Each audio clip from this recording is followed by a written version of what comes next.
Thank you for joining Wars of the Rosies as we continue with part 32, lesson 31 of the Illuminated Faith, Mystical Interpretation of the Gospel of St. John by R. Swinburne Clymer. Lesson 31. He who gives up the life of the carnal man in order to find the Christ will receive life more abundantly. St. John chapter 10, verses 1 through 20. 1. Verily, verily, I say unto you, he that entereth not by the door into the sheepfold, but climbeth up some other way, the same is a thief and a robber. They who enter by the door are those who become tired of the pleasures of the flesh, who awaken to the knowledge that the pleasures of the flesh lead to the death unto damnation, and who begin to change their life, their thoughts, their desires, and their acts, so as to be in harmony with the divine law. As they gain knowledge of the law, they will live more and more in harmony of the law. They also make deliberate effort to obtain wisdom and to find the Son of God. They seek, they practice the law, and they continue thus until they have reached illumination or soul consciousness. When they have reached soul consciousness, they have become individualized souls, which are conscious of sonship with the Father. These are they who have entered the sheepfold by the door. But they who try to enter some other way are those who have spent all their life catering to the desires of the flesh, who have given but little thought to the work of the Father, who have passed their time in riotous living, who care not whether their fellow men have anything to eat or to drink, or to put on their bodies, so as long as they themselves reap heavy benefits from the labors of those who serve them. These, as the end of their days draw near, remember that they have been taught doctrines which would make it appear that, at the last moment, by the mere belief in the Son of God and without works, they can have all their sins forgiven, and that, through the act of prayer of their own or of some other, they can enter into the sheepfold and be one with the Father. Of these Jesus said, the same are thieves and robbers. 2. But he that entereth in by the door is the shepherd of the sheep. 3. To him the porter openeth, and the sheep hear his voice, and he calleth his own sheep by name, and leadeth them out. 4. And when he putteth forth his own sheep, he goeth before them, and the sheep follow him, for they know his voice. 5. And a stranger will they not follow, but will flee from him, for they know not the voice of strangers. 6. This parable spake Jesus unto them, but they understood not what things they were which he spake unto them.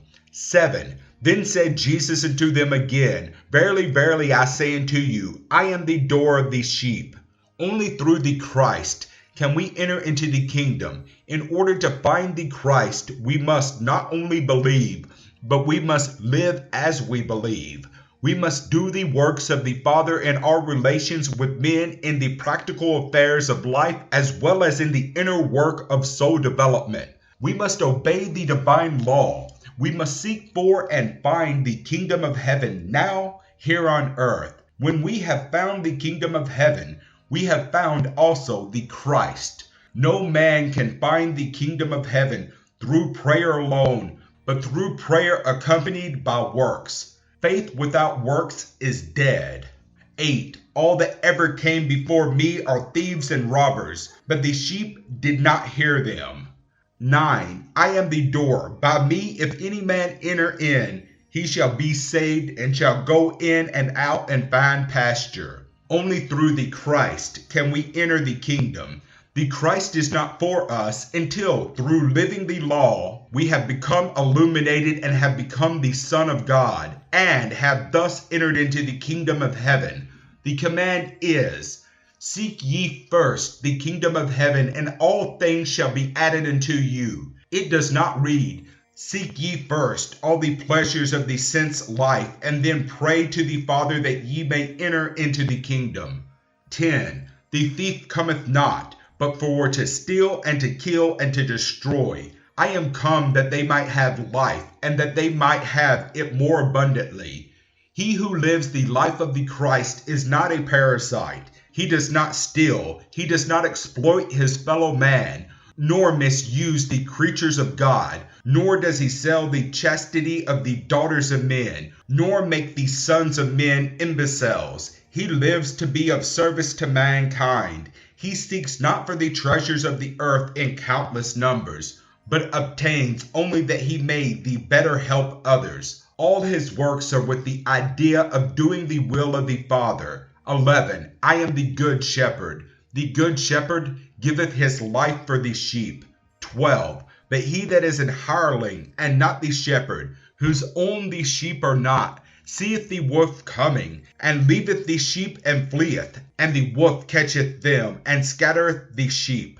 13. The hireling fleeth, because he is an hireling, and careth not for the sheep. 14. I am the good shepherd, and know my sheep, and am known of mine. 15. As the Father knoweth me, even so know I the Father, and I lay down my life for the sheep. 16. And other sheep I have, which are not of this fold. Them also I must bring, and they shall hear my voice, and there shall be one fold, and one shepherd. 17. Therefore doeth my Father love me, because I laid down my life that I might take it again. He who has learned to know the law and is willing to give up the carnal self in order to become the Son of God shall find everlasting life. But he who thinks more of the desires and the pleasures of the flesh than the soul shall find naught but death. 18. No man taketh it from me, but I lay it down of myself. I have power to lay it down, and I have power to take it again.